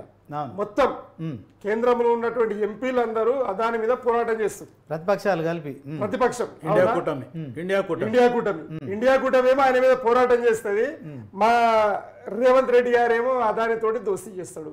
ఈయనకు దోస్తీ ఎట్లా కలిసింది అంటారంటే మోదీ గారి శిష్యుడు కాబట్టి చంద్రబాబు త్రూ, ఇక్కడ చూడండి Chandrababu through via Chandrababu through Modi గారి శిష్యుడు కాబట్టి ఇక పోతాడు, ఏడికెళ్ళానే పోతాడు. కనిపించాడు, మళ్ళీ ఎప్పుడు పోతాడో తెలియదు, ఎప్పుడు కలుస్తాడో తెలియదు. పంచాయతీ పోతాడు కలుస్తాడు అని చెప్పుకున్న దావోస్ లో జరిగినటువంటి ఈ వరల్డ్ ఎకనామిక్ ఫోరం మీటింగ్ల సమావేశాలలో పోయిండు. తెలంగాణ ప్రజల కోసం పోయి చాలా సంతోషం. 12,400 కోట్ల అగ్రిమెంట్ చేసుకొచ్చుకున్నాడు. మంచిదే చేసుకొచ్చుకున్నాడు. మరి ఆ డబ్బులు ఎప్పుడు మరి మన తెలంగాణ గవర్నమెంట్ అకౌంట్లో పడుతుందో తెలియదు. కానీ అయితే ఈ డబుల్ గేమ్ అనేది మంచిది కాదు అంటున్నాం. అది ప్రజల కోసం మంచిది. ఎందుకంటే మీరు చేసినా మేము చేసినా ఎవరు చేసినా ప్రజల కోసం చేస్తున్న క్రమం. రేవంత్ రెడ్డి డబుల్ గేమ్ ఆడుతున్నారు. డబుల్ గేమ్ కదండి ఇది. ఏమంటారు శివకుమార్ లాల్ గారు? డబుల్ గేమ్ కనిపిస్తుంది కదా. ఆపోజిషన్ పార్టీ వాళ్ళు కాబట్టి బీఆర్ఎస్ వాళ్ళు అట్లనే చెప్తారు. రేవంత్ రెడ్డి గారు ఇప్పుడు ముఖ్యమంత్రి తెలంగాణకి. బీఆర్ఎస్ నాయకులు డబుల్ గేమ్ ఆడుతున్నారు. రేవంత్ రెడ్డి మీ సీఎం డబుల్ గేమ్ ఆడుతున్నారు చెప్పండి. నేను అదే చెప్తున్నా. ఇప్పుడు రేవంత్ రెడ్డి గారు తెలంగాణ రాష్ట్రానికి ముఖ్యమంత్రి, ఆయన చేసే పని ఆయన చేస్తుండు. కానీ వీళ్ళ కంటికి వీళ్ళు ఈ మధ్యన అంతా మొత్తానికి ఏమంటారు, డబుల్ గేమ్ కనబడుతుంది. అవునండి, ఆయన మిమ్మల్ని డబుల్ గేమ్ అంటున్నారు. మీరేమో ఆయన 40 ఏళ్ళ నుంచి రాజకీయాలు ఉన్నాయి, ఆయనకు ఒక్క పోస్ట్ రాలేదు అన్నది కాంప్రమైజ్ అవుతున్నారు ఇక్కడ. లేదు ఇప్పుడు ఆయన దగ్గర ఒక 2.5-3 సంవత్సరాల నుంచి డిబేట్ లకు కలుస్తున్నాం, చూస్తున్నాం, ఎక్కడెక్కడ మాట్లాడడం అనేది ఉంటుంది. అండర్స్టాండింగ్ ఏముంటుంది దానికి? Understanding double game CM Revanth Reddy double game ఆడుతున్నాడు. ఇప్పుడు గతంలో నరేంద్ర మోదీ గారితో కేసీఆర్ గారు డబుల్ గేమ్ ఆడినారు. సైలెంట్ ఏం లేదు, సైలెంట్ ఉండేదే లేదు. ఎందుకంటే వాళ్ళు మొత్తానికి కేసీఆర్ నుంచి కేటీఆర్, హరీష్ రావు వీళ్ళంతా ఒకటే స్కూల్లో చదువుకోరు, అందరు అట్లానే మాట్లాడతారు. వాళ్ళకి ఇప్పుడు ఇంకేమిట్లా కాలే, బోన్లకే వచ్చినామని పట్టుకొని ఇప్పుడు పులి బయటకు వచ్చింది అంటారు. ఏం చెప్తాం ఆమె గురించి? ఆమె పులి కడిగిన ముత్యం అంటారు. ఎట్లా ముత్యం ఒకసారి కడిగితే తెల్లగవుతుందా? ముత్యమే. జైలు నుంచి వచ్చిన కవిత కడిగిన ముత్యం ఎట్లా అవుతుంది? ఆమె పులి అంటున్నారు. ఏం చెప్తారు? రేవంత్ రెడ్డి గారు ఈరోజు సీఎం కుర్చీని ఎట్లా చేసిండంటే గల్లీ లీడర్ స్థాయికి తీసుకొచ్చారు. ఓకే, ఈరోజు సీఎం కుర్చీ అంటే సీఎం అంటే విలువ. 1 మినిట్. గల్లీ లీడర్ స్థాయికి తీసుకొచ్చిండు సీఎం రేవంత్. ఇది తీవ్రమైన ఆరోపణ. ఎందుకంటే ఆయన మరి జడ్పీ చైర్పర్సన్గా చేశారు, ఎమ్మెల్సీగా చేశారు, ఎంపీగా చేశారు, తర్వాత అసెంబ్లీలో ఆయన పార్టీ లీడర్గా సిఎల్పీ లీడర్ కూడా చేశారు, ముఖ్యమంత్రి అయ్యారు. ఆయనకు ఎంతో అనుభవం ఉంది. గల్లీ లీడర్ అని పోల్చడం ఎట్లా చూస్తారు? శ్రీనివాస్ గారు, బహుశా విజయార్య గారికి అర్థం కాలేదు.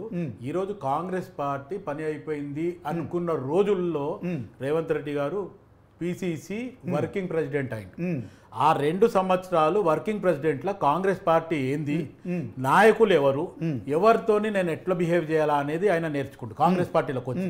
ఆ తర్వాత పిసిసి అధ్యక్షుడు అయినాకనే బీఆర్ఎస్ పని పట్టిండు, దూకుడుగా పనిచేసిండు. ఈరోజు కార్యకర్తలు కానీ, సెకండ్ లైన్ లీడర్షిప్ కానీ, లేకపోతే కాంగ్రెస్ పార్టీ అభిమానులు కానీ, గ్రాస్ రూట్ లెవెల్ ఉన్న లీడర్లు అందరూ కూడా రేవంత్ రెడ్డి వచ్చిన తర్వాత బయటకు వచ్చిండ్రు. I'm very sorry saying on live.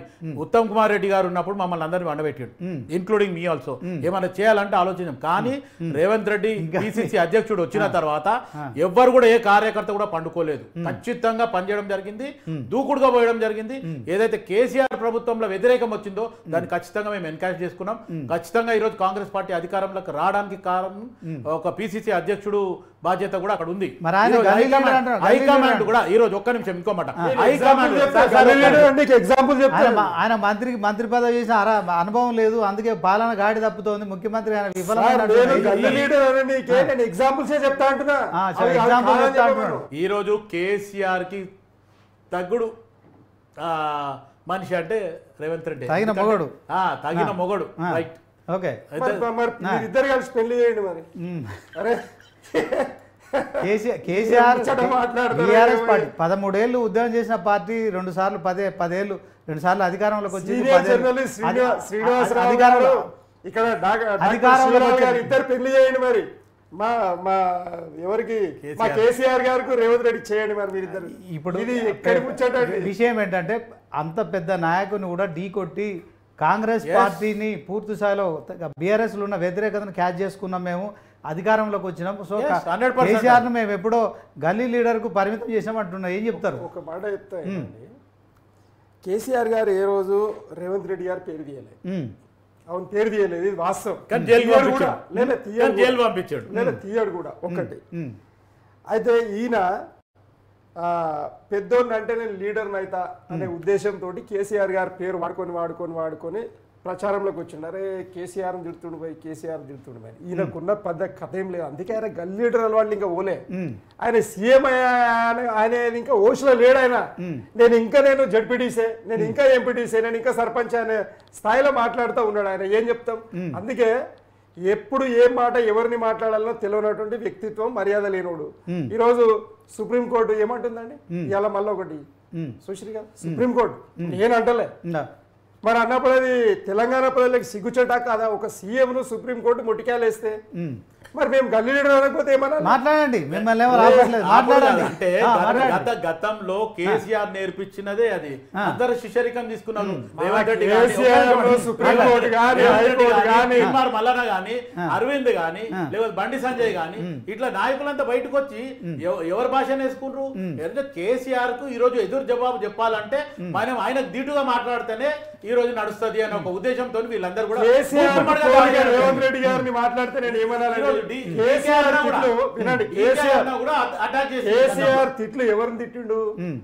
14 సంవత్సరాల పోరాటంలో తెలంగాణకు వ్యతిరేకంగా ఉన్న వాళ్ళని తిట్టిండు. 100% ఇప్పుడు కూడా వ్యతిరేకంగా ఉన్న మేము వదిలిపెట్టాం. తెలంగాణ ప్రజలను తిట్టలే ఆయన.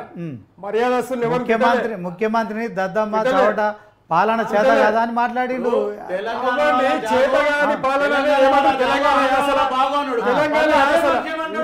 తెలంగాణ యాసలో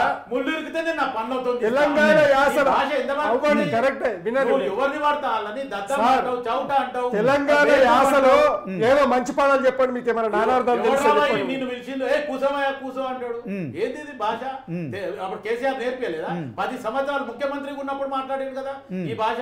అంటే ఇప్పుడు ఆయన ఎదురు జవాబు చెప్తే ఇప్పుడు ఆయనకు అర్థమవుతుంది. ముఖ్యమంత్రిగా ఆయన దిగిపోయిన తర్వాత ఈ రోజు రేవంత్ రెడ్డి ముఖ్యమంత్రి అయినాక ఇప్పుడు మర్యాద గుర్తొస్తుంది, ఆ పద్ధతి గుర్తొస్తుంది. మరి తెలంగాణలో మాట్లాడినప్పుడు కేసీఆర్, కేటీఆర్, హరీష్ రావు వీళ్ళు మాట్లాడే భాష అంతా తెలంగాణ భాష అని చెప్పి ముద్రేసారు కొంతమంది. ఏనా తెలంగాణ భాష కాదు అది, కేసీఆర్ సొంత భాష అది. తెలంగాణకు ఎప్పుడు కూడా అటువంటి ఇది వద్దు. ఈ రోజు 10 సంవత్సరాలు నువ్వు అభివృద్ధిని పక్కన పెట్టి నువ్వు ప్రాజెక్టులను చెరువులు పుడి అని చెప్పి చెరువులను కబ్జా చేసిన రేవంత్ రెడ్డి గారి గురించి మాట్లాడడం అనేది అనవసరం. అసలు ఆయన గురించి మాట్లాడు. ఉత్తమ్ కుమార్ రెడ్డి కూడా మంచిది. ఉత్తమ్ కుమార్ రెడ్డి అభివృద్ధి గురించే మాట్లాడదాము. ఒక నిమిషం. ఉత్తమ్ కుమార్ రెడ్డి కూడా సీఎం కేసీఆర్ను డెకాయిట్ అని కామెంట్ చేసిండ్రు. దీనిపైన హరీష్ రావు కూడా తీవ్రంగా స్పందించారు.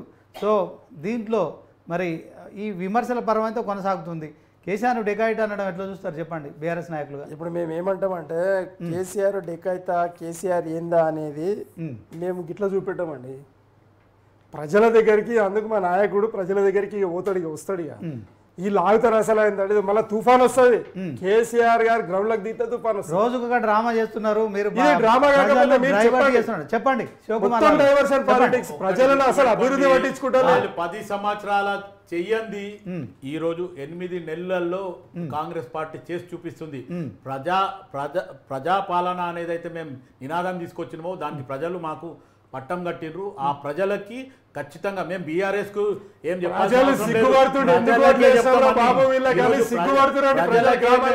ఏం చేయాల్సిన ప్రజలకే. ప్రజలు ఎందుకు రాలే 1500 రాలే 1200 రాలే 4000 రాలే, విద్యార్థులకు 5000 ఏది క్రెడిట్ కార్డు రాలే. క్రెడిట్ కార్డు అంటే ఏమంటారండి, డెబిట్ కార్డు అన్ని వస్తాయి, గ్యారంటీ కార్డు అన్ని ఒక్కటి కాదు. అసలు చేసింది ఏంది, బస్సు పెట్టిర్రు. ఏమన్నా అంటే ఏమైంది అంటే ఇప్పుడు 6000 ఏమంటే కోప్పడతారు. అవునా, బస్సు పెట్టిర్రు, బస్సులలో మీరు పరిస్థితిని మీరు చెక్ చేసుకోండి. బాగుందా, పురుషులు ఏం పాపం చేసిరండి, ఉచిత బస్సు అందరికీ ఇవ్వమంటున్నాం మేము. మీరు మంచి పని చేసినప్ప మాకంటే మీరు ఉచిత బస్సు అందరికీ ఇవ్వండి అంటున్నాం. తప్పంటున్నామా, అనట్లేదు కదా, మరి ఇవ్వాలి కదా. ఎందుకంటే ఇప్పుడు కాంగ్రెస్ వైఫల్యాలు ఏమున్నాయి? వైఫల్యాలు 17,933,000 కోట్ల రూపాయలు మాత్రమే అకౌంట్లలో పడ్డాయని స్వయంగా రేవంత్ రెడ్డి గారు స్టేట్మెంట్ ఇచ్చారు 3 రోజుల క్రితం. ఓకే, ఆయన ఆగస్టు 15 తారీఖు వైరా సభలో మొత్తం ఉప్పెనలాగా ఉరిమి, అవునా, తుఫాన్ లాగా అయ్యా ఎవరు మన హరీష్ రావును నీవిగా కాళ్ళ గంతలు కట్టుకుంటావు, ఏం కట్టుకుంటావు, నీవు కాళేశ్వరంలో నీకు పోయిగా, లేదంటే రాజీనామా చేయి అన్నాడు కదా. ఆయనంతలో ఆయన ఏమంటాడు, ఈరోజు 54 పోయింది, 54కి వెళ్ళి 49, 49కి వెళ్ళి 36, 36కి వెళ్ళి 31కి వచ్చింది, 31కి వెళ్ళి 26, 26కి వెళ్ళి 17.5కి వచ్చిందండి. బట్టి విక్రమార్క గారేమో 7,500 కోట్లు వచ్చిందంటాడు. అంటే నేను ఏమంటున్నానంటే రుణమాఫీకి షరతులు వర్తిస్తాయని అన్నప్పుడే నేను ఫెయిల్ అయిపోయినావు ప్రజల మనసులలో. ఎందుకంటే నువ్వు నిజంగా దమ్ము ధైర్యం ఉన్నవాడి అయితే ఎలక్షన్ కంటే బిఫోర్ ఓట్లు వేసుకునే కంటే ముందే ప్రజలకి మాట చెప్పనుండి షరతులు వర్తిస్తాయి అని ఒక పదం పెట్టి 425 హామీలు ఇస్తున్నామనంటే ఓకే, వెల్ అండ్ గుడ్. నీవు ఓట్లు వేయించుకున్న తర్వాత ఈ రోజు 8 మంది ఎంపీలు ఇచ్చిర్రు, ఈ రోజు 63 మంది ఎమ్మెల్యేలను ఇచ్చిర్రు, మీకు 64 మంది అన్నప్పుడు మీకు ప్రజలు మేలు చేసిరు కదా, మీ ప్రభుత్వాన్ని తెచ్చిరు కదా. ఇంకో ప్రజలు ఎట్లా మేలు ప్రజల్ని ఎట్లా మోసం చేస్తారని మీరు చెప్పండి. ప్రజల్ని ఎట్లా మోసం, మరీ దుర్మార్గం. ఇప్పుడు ప్రజలకు ఏదైతే హామీలు ఇచ్చినామో ఆ హామీలు అన్నీ కూడా సకాలంలో పూర్తి అవుతాయి, టెన్షన్ పడాల్సింది లేదు. మొత్తానికి ఈరోజు ప్రజలకి 2 లక్షల రూపాయలు ఏదైతే రుణమాఫీ చెప్పడం జరిగిందో దాంట్లో 18,000 కోట్ల రూపాయలు మాఫీ అయినాయి. 12,000 కోట్ల రూపాయలు ఈరోజు బ్యాంకులు ఉన్నాయి. వాళ్ళు 2,10,000 అనుకోండి, 2,02,000 అనుకోండి, 2,50,000 అనుకోండి, ఆ ఎక్సెస్ అమౌంట్ కడితే వాళ్ళు ఎలిజిబుల్ అవుతారు అనేది చెప్పడం జరిగింది. ఇంకొకటి ఏదైతే ఈరోజు రైతు వేదికల ఆఫీసర్లు ఎవరైతే ఉన్నారో వాళ్ళు కూడా చెప్పడం జరుగుతుంది. కొన్ని జాగాల ఇప్పుడు విజయ ఆర్య ఉన్నారు, విజయ ఇనిషియల్ ఏదో ఉంది, ఆ ఇనిషియల్ వేరే ఉంది, లేదా డేట్ ఆఫ్ బర్త్ కార్డ్ ఎక్కడో ఇవ్వదు, అటువంటి కరెక్షన్ అవుతున్నాయి అనేది కూడా ఈరోజు బ్యాంకుల దగ్గర చెప్పడం జరుగుతుంది. విజయారు ఏమంటున్నారంటే మీరు మేనిఫెస్టోను మీరు భగవద్గీతతో సమానంగా చూస్తామని చెప్పారు, 6 గ్యారెంటీలు ఖచ్చితంగా అమలు చేస్తాము, కాంగ్రెస్ ప్రభుత్వం మాట తప్ప అని చెప్పారు. కానీ దొంగల్లాగా దోచుకుంది ఎవరు? అప్పుడు తెలంగాణ దోచుకుంది ఎవరు? ఎన్నికల ప్రచారంలో ఒకటి పెట్టారు, ఇప్పుడు షరతులు వర్తిస్తాయంటూ మీరు కరెంటు బిల్లుల విషయంలో కావచ్చు, తర్వాత మిగతా అన్నిట్లా రుణమాఫీ చెప్పడం జరిగింది. గతంలో కేసీఆర్ ఇచ్చింది బీపీఎల్ఓకి ఇచ్చిండు కదా, బీపీఎల్ఓలకే మేము చెప్పడం జరిగింది. అన్లిమిటెడ్ మేము అందరికి ఇచ్చినాం, మీరే అంటున్నారు. రోడ్డు కూడా మీరు రుణమాఫీ ఇచ్చిరని మీరే అన్నారు కదండి. మళ్ళీ ఇప్పుడు మాట రైతు రుణమాఫీ మీద వాళ్ళ కానీ లేకుండా ఇచ్చినాం, ఇచ్చినాం. రైతు బంధుని మీరు దోచుకోవడానికే ఇచ్చిండ్రు, అది ప్రజాధనాన్ని ఇప్పుడు సీఎం రిలీఫ్ ఫండ్ ఏమైంది? హరీష్ రావు మినిస్ట్రీ ఉండగా సీఎం రిలీఫ్ ఫండ్ వాళ్ళ మనుషుల పేర్ల మీదనే అకౌంట్ తెరుచుకొని ఇప్పుడు శ్రీనివాస్ గారు ఉంటే ఆ ఎంతో ఇంకేదో ఇన్షియల్ పెట్టి శ్రీనివాస్ మళ్ళీ వాపసు వాళ్ళకే పోతున్నాయి. ఎవరు తింటున్నారు డబ్బులు? పరిపాలన రాదండి. ఈ రోజు హైడ్రా తెచ్చిండ్రు. హైడ్రా అనేది చూడనికి ఎంత మంచిగా ఉందండి. అరే నిజంగా ఈ ప్రకృతిని కాపాడుతారు బై వీళ్ళు అనేది ఉంది కదా. ఈ రోజు మీకు దమ్ము ధైర్యం ఉంటే మీ కాంగ్రెస్ ప్రభుత్వమే పర్మిషన్స్ ఇచ్చింది. మొత్తం ఈ ఏది బంజారా హిల్స్, జూబ్లీ హిల్స్ కూలగొట్టాలి మీరు దమ్ము ధైర్యం ఉంటే. మొత్తం అది ఎఫ్టీఆర్ కిందనే ఉంటుంది, చెక్ చేసుకోండి. ఎన్ని చెరువులు, 3,600 పైచలకు చెరువులు హైదరాబాద్, కుంటలు, చెరువులు, వాగులు, అవునా? మరి వాటి అన్నింటిని కూల్చినప్పుడు మీరే ఇచ్చారు, మేము ఇయ్యలే పర్మిషన్. ఎప్పుడో లేఅవుట్లు అయినాయండి. ఇప్పుడు జూబ్లీ హిల్స్, బంజారా హిల్స్ కి అయితే స్వయంగా రేవంత్ రెడ్డి గారే దానికి అధ్యక్షుడిగా ఉన్నాడు. వినండి, పర్మిషన్ తెచ్చింది కూడా ఆయనే ఆ టైంలో. అన్నప్పుడు మరి దాన్ని కూలగొట్టండి. దుర్గం చెరువు ఉన్నది కూలగొట్టండి, నల్ల చెరువు కూలగొట్టండి. మరి ఇవన్నీ ఉన్నాయి కదా, ఒక్క చెరువు కాదు కదా. మరి అన్నప్పుడు తప్పులన్నీ శివకుమార్ మీరు రాజు చేసి, మాట్లాడండి. తప్పులన్నీ మీరు మీరు దీర్ఘంగా చేసి, మాట్లాడండి. అది కాదండి తప్పులన్నీ మీరు చేసి మా మీద అంటే ఏమొస్తుంది మీకు? ఇప్పుడు మా మీద అంటే ఏమొస్తుంది? ఈ రోజు మీరు అన్నట్టు యూసఫ్ కూడా చెరువు ఉండే 82 డబ్బులు వసూలు బిల్డర్ల దగ్గర డబ్బులు వసూలు చేస్తా ఉన్నారు వీళ్ళు. ఎవరి దగ్గర బిల్డర్ల దగ్గర, లేఅవుట్ వాళ్ళ దగ్గర డబ్బులు వసూలు చేస్తా ఉన్నారు. ఎందుకే మీరు ఈ కాంగ్రెస్ ఐడియా కు తీసుకొచ్చి డబ్బులు అవసరం ఏం ఉన్నాయి చెప్తారు? ఇప్పుడు. చెప్పండి, మాట్లాడండి. డబ్బులు వసూలు కోసమే. డబ్బులు వసూలు కోసమే. ఇక్కడ డబ్బులు వసూలు కోసమే. ఇక్కడ డబ్బులు వసూలు చేసింది ఈ 10 సంవత్సరాల 2014 నుంచి మొన్న 23 దాకా డబ్బులు వసూలు చేసింది కేసీఆర్, కేటీఆర్, హరీష్ రావు, కవిత, ఆల్రెడీ ఇప్పుడు మీ మీ మీ మీ కేటీఆర్ ఎవరైతే ఉండ్రో తారక రామారావు ఆల్రెడీ ఒక రబ్బర్ చెప్పులు వేసుకొని ఈ ఇస్తిరి బట్టలు లేకున్నాడు ఈరోజు చాపర్ ఎట్లా మెయింటైన్ చేస్తుండు ఒకటి. రెండోది హరీష్ రావు ట్రంక్ పెట్ట పట్టుకొని రబ్బర్ చెప్పులు వేసుకుని మైనంపల్లి హనుమంతరావు మీ దగ్గరికి వచ్చిన ఆయన చెప్తుండే ఈరోజు దానికి సవాల్ ఇవ్వండి. ఈరోజు సవాల్ రేవంత్ రెడ్డి ఫ్యామిలీ ఆల్రెడీ ఉంది కదా. రేవంత్ రెడ్డి ఫ్యామిలీ పొజిషన్ ఉన్నారు లేరని కాదు, గతం చూసుకోండి. రేవంత్ రెడ్డి ఫ్యామిలీ గురించి పోతే ఆల్రెడీ కొట్టి చూడండి. అలా తాత పోలీస్ పటేల్ గతంలో చెప్పింది కదా రేవంత్ రెడ్డి ఇదే గతంలో ఉన్న హెల్త్ మినిస్టర్ మంట బొగ్గులు అడిగేటప్పుడు అప్పుడైనా ఇంకా కాంగ్రెస్ పార్టీలకు కూడా రాలేదు. అప్పుడే వేరే పార్టీ లీడర్ గా కూడా గతంలో ఉన్న ఫస్ట్ టైం ఉన్న టిఆర్ఎస్ హోమ్ మినిస్టర్ ని కడిగి పారేసిండు. మా తాత పోలీస్ పటేల్ మీరు ఎవరున్నారు చెప్పుండి అని అడిగిండు. చెప్తారా? ఇదే కేటీఆర్ ని డైరెక్ట్ అన్నాడు పోయి మీ అమ్మని అడుగు. అప్పట్లో నేను టిఆర్ఎస్ లో మెంబర్ ఉన్నప్పుడు మీ కార్ కి పెట్రోల్ ఎవడు ఒప్పించిండు అని అడిగిండు రేవంత్ రెడ్డి. అప్పుడు కాంగ్రెస్ పార్టీ క్యాండిడేట్ కాదైనా చెప్పిండు. మీరు అప్పుడు ఆన్సర్ ఇయ్యండి. మీ కేటీఆర్ పోయి అడుగుతాను. ఒకటే నిమిషం టైం ఇవ్వండి. కేసీఆర్ వైఫ్ ని అడుగుమని పోయి ఇలా పెట్రోల్ ఒప్పించిందా లేదా? ఒకటే నిమిషం నాకు టైం ఇవ్వండి. ఈ కాంగ్రెస్ చాప్టర్ చెప్తా మీరు వినండి.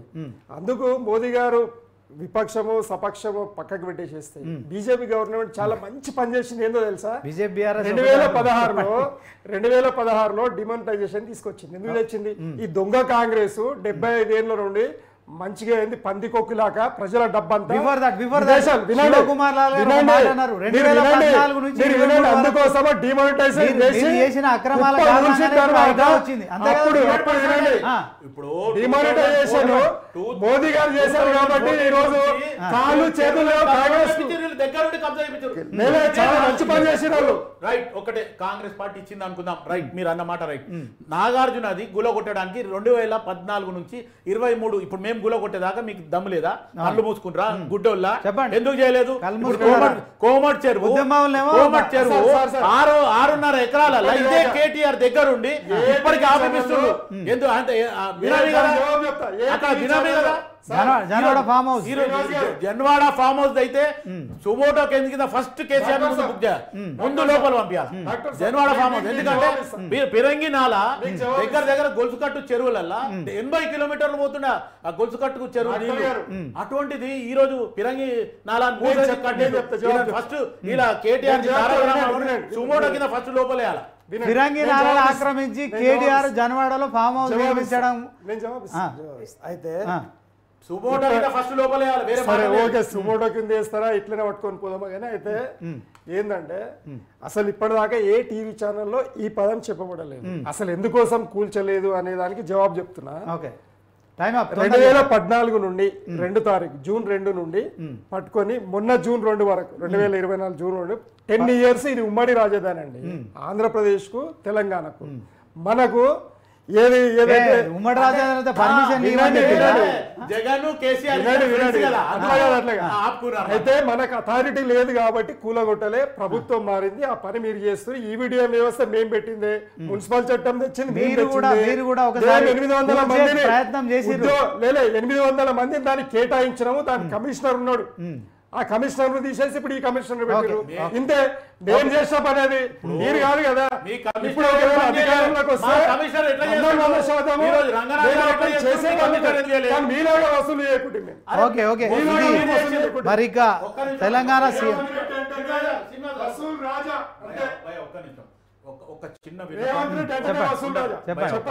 ఒక చిన్న విన్నపం ఈరోజు ముఖ్యమంత్రి గారికి కానీ మన లైవ్ డిబేట్ ద్వారా ఒక విన్నపం. గతంలో కూడా నేను ఒకటి చెప్పినాను. వేముల వీరేశం ఎమ్మెల్యేకి పోలీస్ ఆఫీసర్ ఒక ఇబ్బంది చేయాలి. అయితే ఇంకొక ఇష్యూ ఏంటంటే ఈరోజు దీప్తి అని ఒక అమ్మాయి కొంచెం మతిస్థిమితం లేని అమ్మాయి ఈరోజు ఎవరైతే వరంగల్ అమ్మాయి అంట ఈరోజు ఆ పిల్ల ఇప్పటి వరకు 4 గోల్డ్ మెడల్ సాధించింది 4x100 రిలే దీంట్లో.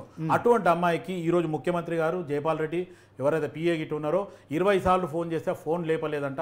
ఆర్ ఇంకోటి నెక్కత్ జరిగినా కానీ లేకపోతే క్రికెట్ ప్లేయర్లకు వాళ్ళకి అంతా 1 కోటి నుంచి 6 కోట్లు ఇస్తున్నారు, లేకపోతే ఇంకేదో చేస్తున్నారు. అట్లాంటి వాళ్ళది పక్కన పెట్టండి, గత ప్రభుత్వాలు కూడా ఇచ్చినాయి, వాళ్ళకి ఇచ్చేసారు. కానీ ఇప్పుడు ఈ అమ్మాయిని దీప్తిని పిలిపించి ఖచ్చితంగా ముఖ్యమంత్రి గారు ఆమెకు పారితోషికం ఇవ్వాలా, లేకపోతే ఆమెను మెచ్చుకోవాలా. ఎందుకంటే ఒక గరీబ్ పరిస్థితిలో తండ్రి తల్లి ఇద్దరు రేవంత్ రెడ్డి గారు ఒక ఈ వారం 10 రోజుల మార్పు చెందబోతాడు. ఎందుకంటే ఇక్కడ రాహుల్ గాంధీ ఏమో అదానికి సో ఇది ఇవాళ స్పెషల్ డిబేట్. ఇక రేవంత్ నా దారి రాదారని ముందుకు దూసుకెళ్తున్నారు.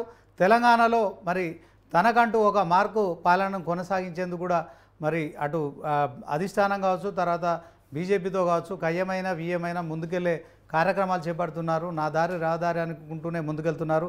సొంత పార్టీలో కొంత వ్యతిరేకతలు ఉన్నప్పటికీ కూడా బయట నుంచి మరి బయట పార్టీల నుంచి కూడా విమర్శలు ఎదురవుతున్నప్పటికీ కూడా హైడ్రా లాంటి వాటిని కూడా ఏర్పాటు చేసి హైదరాబాదు సంరక్షణకు మరి శ్రీకారం చుట్టడం అయితే హైదరాబాద్తో పాటు రాష్ట్ర వ్యాప్తంగా ఆయనకు పూర్తిస్థాయిలో మద్దతు దొరుకుతోంది. దీంట్లో బీఆర్ఎస్ బీజేపీ వాదనలు ఎలా ఉన్నా మొత్తానికి సీఎం రేవంత్ రెడ్డి రాకెట్ స్పీడ్తో దూసుకుపోతున్నారని స్పష్టమవుతుంది. ఇది వాళ్ళ స్పెషల్ డిబేట్. చూస్తూనే ఉండండి న్యూస్ 360. నిజం ఆలోచన మారుస్తుంది.